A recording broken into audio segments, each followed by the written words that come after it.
While delegates to the Global Sustainable Island Summit participated in the Finance Forum in Charlestown, Nevis, summit organizer, Island Innovations Chief Executive Officer James Ellsmoor spoke with SKN Newsline on the expected outcome from the crucial discussions and presentations made in relation to financing sustainable development projects. What will happen after much of the discussion? What goes forward? Because I think that it's not just about talking, it's about doing something. So what happens next? So this forum specifically is focused on subnational island regions. What that means is all islands around the world are on the forefront of climate change adaptation.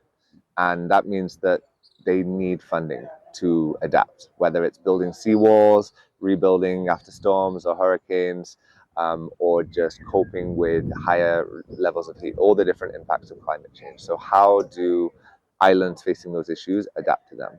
Now, there is one group of islands called the Small Island Developing States, which there is not enough funding for, but there are at least some provisions being made for.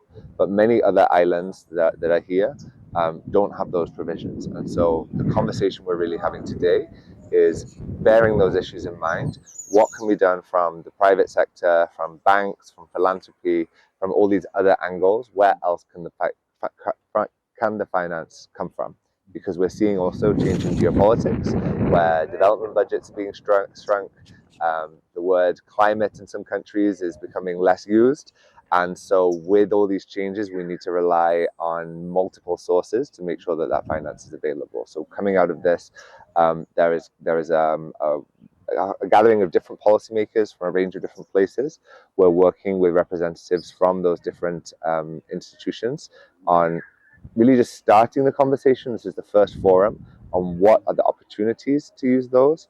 And then coming out of that, the idea is for some kind of declaration declaring the needs of subnational and island regions when it comes to climate finance. The next Global Sustainable Island Summit will be held on the Canary Islands. Glenn Bart reporting for SKN Newsline.